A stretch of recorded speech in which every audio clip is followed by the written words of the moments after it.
So I don't normally do things like this, but I've written something that I want to share, and I wanted it to stay my words and not have to edit it down for publishing, so I thought I'm going to read it out loud, and I'm quite nervous, so bear with me. I am a survivor of domestic violence, or IPV, intimate partner violence, which is something I never in my life expected I would say, let alone be broadcasting into the ether. He was a magnanimous person who didn't really give you a choice not to be drawn to him. He could be charming, funny, manipulative, devious. He was younger than me and his immaturity obvious, and for a period of time I wasn't interested. I was newly single and gaining my bearings in a period of change in my life, making dumb decisions. But in the midst of that, he became a friend that made me laugh and feel less alone, made me feel special and worthwhile. And then once we started dating, it was a 0 to 60 catapult. And I wasn't just a ragdoll letting myself be swept away into a relationship I didn't want, but I was unsure about what I was getting into from the get-go, as strange as that might sound. It's still hard for me to dissect what I was thinking and feeling that kept me from stopping what felt like a runaway freight train. But the most logical deduction I've come up with is I was a child from a nonviolent but broken home, and the ways in which the effects of my parents' divorce manifested in me were varied, but sheer terror of a failed relationship in my own life was one of them. I also hadn't figured out that I could say no and disappoint someone and still be okay. It didn't matter that I had misgivings whether or not he was the one. At the time, it felt very good how much he coveted me, how much he seemed to treasure who I was. He loved me. I thought I loved him, and I was going to make it work. The abuse was not violent at first. At first, it reared its head at me under the guise of common dysfunction coming from his insecurity and depression. He confided in me the tragedies he had experienced, the injustices and insecurities he had been dealt. It was all very real and easy to sympathize with, making it alarmingly easy to excuse when the damaged man that I felt for became too wounded to control himself. There was a lot of jealousy. He was snooping on devices. He was angry when I spoke to another man. I had to change clothes often before we went out because he didn't want people looking at me. On a birthday I spent working, I was criticized because I had to dance with a coworker. Work in general was a touchy subject. He didn't want me ever kissing or even having flirtatious scenes with men, which was very hard for me to avoid. So I began turning down auditions, job offers, test deals, friendships, because I didn't want to hurt him. None of that registered as abuse because I was worried about how he felt at that point, to even comprehend how it affected me.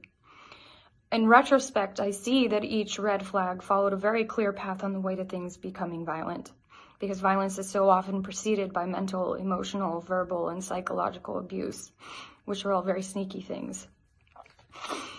It started about 5 months after our relationship began, and the violence escalated just as quickly as the relationship had. So quickly, I didn't know how to respond. The first time it happened, he threw a smoothie at my face. It smacked my cheek and exploded all over the floor and the sofa. I ran to grab paper towels, rushing back because I was so worried about cleaning the couch. Then the fact that it was all over my face, my hair, my clothes, and that my cheek was painfully throbbing. I was more worried about the furniture than I was about the fact that I had just been abused. It wouldn't be easy to describe in detail the physical arguments that occurred more and more after that. It's hard to even articulate.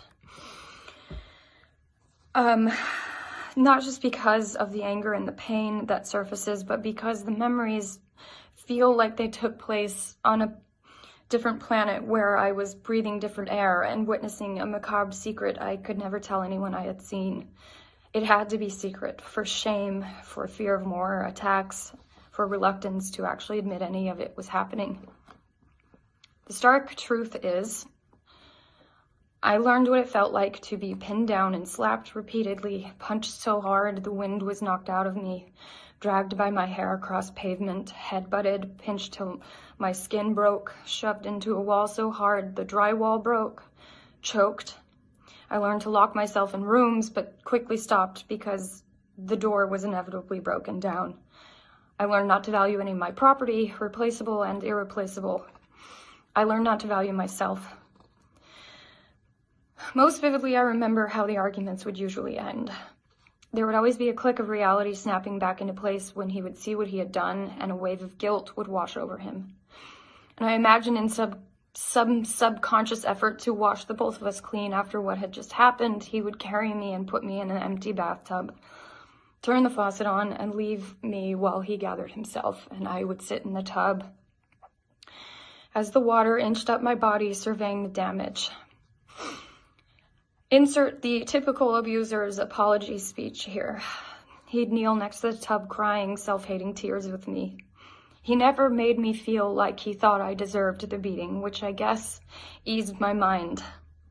And in turn, I still held on to the sympathy and the empathy I felt for his brokenness he admitted to having. His apologies were heartfelt and effective in getting us back to sanity and a semblance of a loving relationship. But deep down, I never believed he would change. I just fooled myself into believing I could help him. I thought that I could love him enough to make him see a way of life where violence was not the way you handled emotions. So I consciously deluded myself into thinking that forgiveness would heal him enough to make it stop. Someone had to let him know that his behavior wasn't okay. Who better than the one he was taking it out on? So I'd pull down the drain in the bathtub, and down the pipes the argument would go with its indecency, humiliation, sorrow, rage, and myself. I went down that drain every time he put me in the tub. My fortitude, my worth that he had begun to define, my blood, my multitude of tears. He once jokingly told my mother she cries enough water to end thirst in a third world country. Months and months of this routine passed.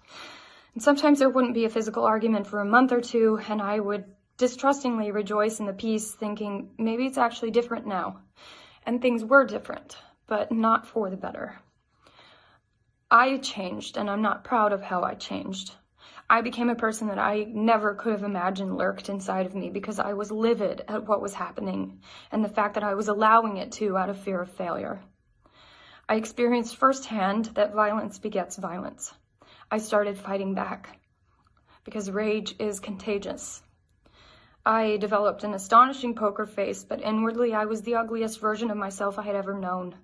I became unreliable, unprofessional, sometimes unreachable. There were stretches of weeks where I wouldn't get out of bed for more than 2 hours a day. If you met me at this time, I was most likely friendly just to the point of getting too close, and aloof to the point of being cold. It was as if I split into spinning plates to maintain a false image versus the truth I was living. Another performance of sorts. Melissa in public put on a happy face and purported a healthy life, whereas Melissa at home dropped the veneer and lived a nightmare in the middle of one never-ending dispute, battle wounds and all. To my closest circle, I just plain lied. I made up stories of how bruises and scratches were born. I did this at photo shoots, at work, with my family, all to shield myself from my own burgeoning anger, protect myself from more arguments, and of course, to protect him. I knew how he was treating me was wrong, but I thought the consequences he would suffer if I exposed his behavior outweighed suffering through it. And then he threw something at my face again, only this time it was significantly worse. It was a blow to my face with his iPhone. The impact tore my iris, nearly ruptured my eyeball, lacerated my skin, and broke my nose. My left eye swelled shut. I had a fat lip. Blood was coursing down my face, and I can remember immediately screaming at the top of my lungs. The next morning, I was due to work on reshoots for a film.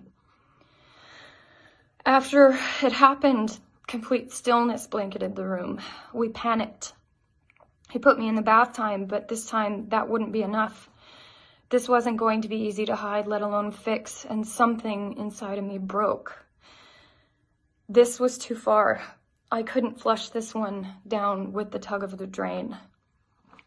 We made up a flimsy story together. I had tripped and fallen on the stairs of our deck and hit my face on a potted plant. We called our mothers, all of my representatives, who then had to call producers and directors I was working with. He drove me to the hospital. And when the ER doctors made him leave the room and cops came to question me at my hospital bed, I told them our transparent story that I'm sure they'd heard versions of before. And then we laughed together when he said my face was cute and looked like Squirt from Finding Nemo because my eye had become bulbous. This is an injury that's never going to fully heal. My vision is never going to be the same. And emotionally after that, I was done.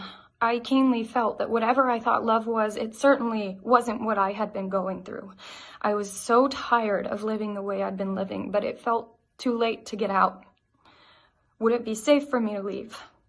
I had ostracized myself so completely in my life that I made myself believe I had no one to turn to if I did leave him. And I was ashamed. But abuse doesn't just affect the people that are in its chokehold, however. And unbeknownst to me, many people in my life suspected and feared exactly what was happening. A friend visited me where I was working. My abuser wasn't there, so she had a rare opportunity to talk to me without his looming presence. She sat me down and said she wanted to talk about something important, and I immediately knew where it was going. My heart pounded. She was nervous, shaking, afraid that it would ruin our relationship, but she bravely asked me if I was a victim of domestic violence. It was the first moment I spoke about the abuse to anyone, and I can't describe the amount of relief and solace I felt. She held me and she said, "You know what you have to do now, don't you?" Here's the irony about enduring an ordeal like a violent relationship. Inevitably, while terrible and irreparable damage is done to you, you build an impenetrable strength without realizing it. Finally, uttering the words that I had muted for so long inflamed that power in me. I had to get out, and I took careful steps to leave him as quickly as our relationship had sped into my life. Leaving was not a walk in the park. It is not an event, it's a process. I felt complicated feelings of guilt for leaving and for hurting someone I had protected for so long, and yes, mournful feelings of leaving something that was so familiar. But luckily, the people I let in, the more I was bolstered, and I never lost the sense of clarity that kept telling me, "You do not deserve this." None of this is salacious news. It was my reality. What I went through caused a tectonic shift in my outlook on life. It taught me what love is and isn't, the strength I'm capable of. The violence I endured and yes, even tolerated, the lies I told, the protection I gave my abuser, these facets all paint the dark and sinister portrait of that time of my life. But recusing those habits and breaking that cycle was the most rewarding, empowering choice I have ever made for myself. I feel an enduring strength and self-assurance that has dug its roots deep within me. I will be healing from this for the rest of my life, and that's okay. And I've discovered that healing is a constant maneuvering and fidgeting to find what works and what triggers, but it is possible. Sadly, IPV is one of the most chronically underreported crimes in the country, according to the US DOJ. It's estimated that 1 in 4 women in the U.S. ages 18 and older will experience severe physical violence by an intimate partner in their lifetime. And while it affects men as well, the numbers clearly show that it is a more prevalent women's issue and it's wildly intersectional in its reach. I want those statistics to change, and I hope that telling my story might help prevent more stories like mine from happening. I choose to love. I don't choose to minimize my life out of fear. I choose to love myself, to know that love does not include violence, and to let victims know that there is a way out in which you will be protected. If you are enduring what I went through and you see this, maybe you will find this tiny straw that will break the camel's back. Or at least you might begin to think of your freedom, in which case I am here. I am with you. And you can and deserve to live a violence-free life.